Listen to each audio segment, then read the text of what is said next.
मित्रांनो, यंदा पाऊस पडणारच नाही. पॅसिफिक महासागरातील बदलांमुळे संपूर्ण महाराष्ट्र कोरडा जाणार.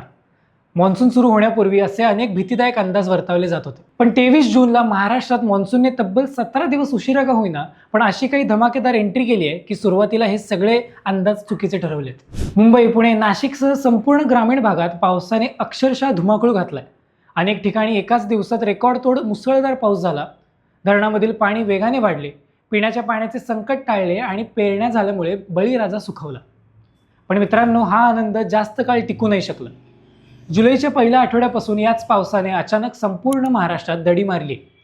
जो पाऊस काही दिवसांपूर्वी धोधो कोसळत होता तो आता अचानक गायब झालाय. यामुळे पुन्हा एकदा शेतकऱ्यांसह सर्वांचेच टेन्शन वाढले.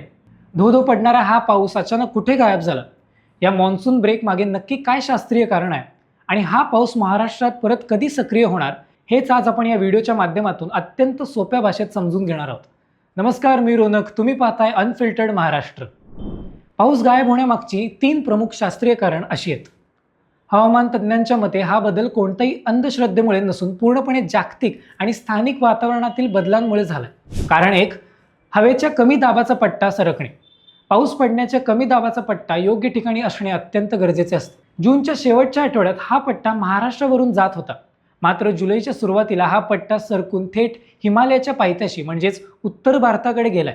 परिणाम सध्या उत्तर भारतात पूर आलाय, तर महाराष्ट्रात पावसाने ओढ दिली. कारण नंबर 2, समुद्रातील ओलावा कमी होणे. महाराष्ट्रात पाऊस आणणारे वारे अरबी समुद्रावरून मोठ्या प्रमाणात ओलावा घेऊन येतात. पण गेल्या काही दिवसात अरबी समुद्रावरून येणाऱ्या वाऱ्याचा वेग मंदावलाय.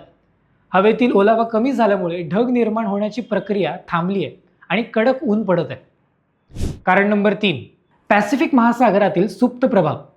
जून महिन्यात जरी चांगला पाऊस झाला असला तरी पॅसिफिक महासागरातील पाण्याच्या तापमानातील बदल एल निनोचा परिणाम अजूनही पूर्णपणे संपलेला नाही.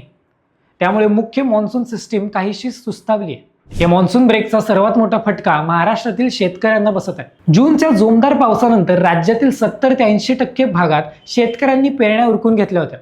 आता ही कोवळी पिके उगवून वर आली आहेत, ज्यांना सध्या पाण्याची अत्यंत गरज असते. गेल्या 10 ते 12 दिवसांपासून पाऊस नसल्यामुळे आणि उन्हाची तीव्रता वाढल्यामुळे पिके करपू लागलीत. जर पुढील काही दिवसात पाऊस आला नाही तर ही पिके जळून राख होतील आणि शेतकऱ्यांवर दुबार पेरणीचं भयंकर आर्थिक संकट ओढावेल. पाऊस नेमका परत कधी येणार हा प्रश्न सर्वांनाच पडलाय. या गंभीर परिस्थितीवर भारतीय हवामान खाते IMD आणि हवामान तज्ज्ञांनी अत्यंत दिलासादायक अंदाज वर्तवलाय. हा मान्सून ब्रेक तात्पुरता आहे. 15 ते 20 जुलैच्या दरम्यान बंगालच्या उपसागरात एक नवीन कमी दाबाचे क्षेत्र निर्माण होण्याची शक्यता आहे. ही नवीन सिस्टीम तयार झाल्यानंतर हिमालयाकडे गेलेला मान्सूनचा पट्टा पुन्हा एकदा दक्षिण आणि मध्य भारताकडे सरकेल. यामुळे 20 जुलैच्या आसपास महाराष्ट्रात मान्सूनचा दुसरा टप्पा सुरू होईल. कोकण, मुंबई आणि पश्चिम महाराष्ट्रात पुन्हा एकदा मुसळधार पाऊस होण्याची शक्यता आहे. तर विदर्भ आणि मराठवाड्यात सुरुवातीला हलका ते मध्यम पाऊस पडेल. मित्रांनो, निसर्गाचा हा लहरीपणा आपल्याला हवामान बद्दलची भीषण जाणीव करून देते. पावसाने दडी मारली असली तरी शेतकऱ्यांनी धीर सोडू नये आणि उपलब्ध पाण्याचा अगदी जपून वापर करावा. जुलैच्या उत्तरार्धात पाऊस नक्की परतेल असा विश्वास तज्ज्ञांनी व्यक्त केलाय. तुम्हाला काय वाटते? तुमच्या भागात सध्या पावसाची काय परिस्थिती आहे? कमेंट बॉक्समध्ये नक्की कळवा. हा व्हिडिओ आपल्या शेतकरी बांधवांपर्यंत जास्तीत जास्त शेअर करा आणि चॅनलला सबस्क्राईब करायला विसरू नका. बघत राहा अनफिल्टर्ड महाराष्ट्र. भेटूया पुढच्या व्हिडिओमध्ये. धन्यवाद.